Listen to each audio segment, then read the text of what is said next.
I mentioned George Clooney before. What I didn't know about George is he was once the wingman for Sandra Bullock. Wow. Yes, you didn't know that. She recently told Access Hollywood that Clooney went up to a guy that she liked. It was the first time she actually met George. They were all talking together, and then afterwards, George went to the guy and said, if you don't marry her, I will. And that started a 4-year romance for Bullock and that guy. So she did a good job. She's crazy. I would have kicked him out the way and said, marry me, George. Gosh, look at him. I mean, I keep staring at that picture. No, I know. George Clooney must be the ultimate wingman. I mean, how do you say no to that? No, You're a wingman. I think I'm the best wingman. I've set up so many of my friends, and, you know, some have lasted, some have ended by now. But I do. I think I'm the best wingman, especially... What makes you a good wingman? Yeah. Well, because I talk the person up. And also, for the straight men out there, I'm a great wingman, because when you see a straight guy out there with a gay guy, the women love that. Oh, you're like a puppy. So you're like a puppy yes, dog. Like You're like a chick magnet. Wait a minute, how come you never offered to set me up? You know I'm single. You know, I would be the best wingman for you. When are we gonna go out? Yes, you got right now. We can leave you. Let's go.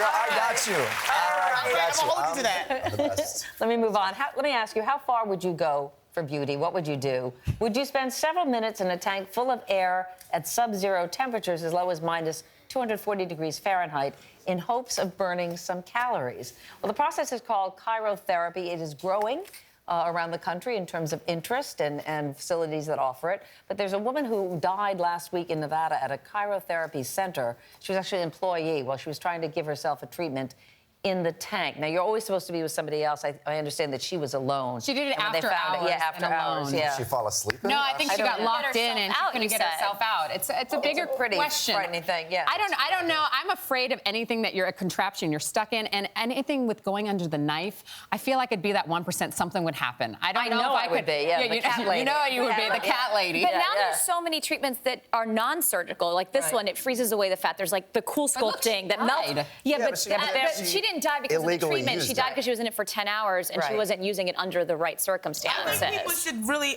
recognize and understand, even though I'm going through a massive trying to lose weight, but love yourself. That's number one. As long as there's makeup and a hair person, buy you a wig, go get some Maybelline and make it work.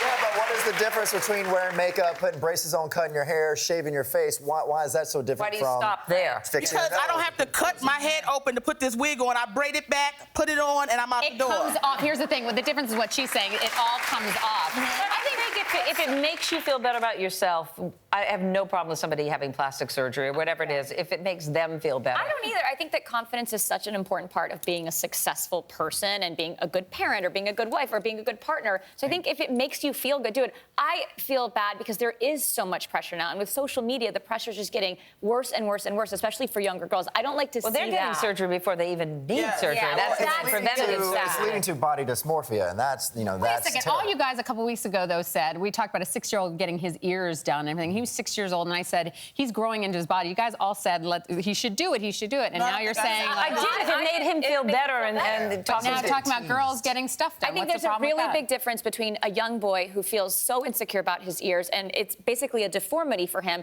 and a girl having breast implants. But if she feels insecure about her breasts, why shouldn't she get it? It's a complete... It is actually. I think it is.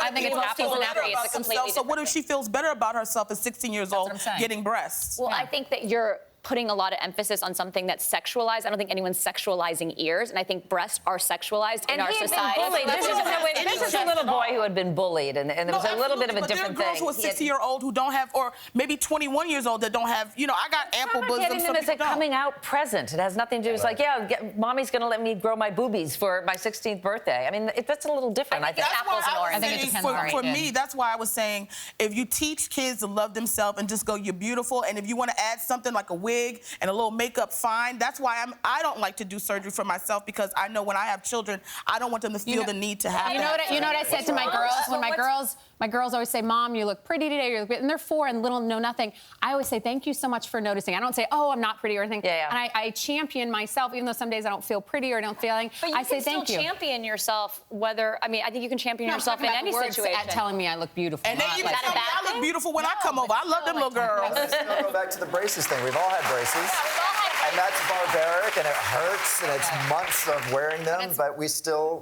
do braces for the cosmetic look. But What braces the are irony sexy, is, though, too, I you think know, that so I many love people braces. say, oh, no, women should age gracefully and the whole thing. And then when you try to, which I've tried to do, you get so many nasty trolls that go, oh, my God, you look like death warmed over. Why don't you do something about yourself? So you can't please win. No. Yeah, you you cannot can't. win. No, You but I'm cannot not win. just So you have to Meredith, do what's my right for grandmother you. told me the other day, she said, tell that young girl she looks hot. And she's talking about you. Thank you, Rob. But you know what I mean? You cannot win that argument. You really can't. And, like, you know, we don't come out here looking like we do in the morning. Like, Oh, you've God, got no. hair, I've got eyelashes, we got a should face take full out of makeup. the Oh, I got a lot of stuff. I drop down to an eyeball when I get back there, okay?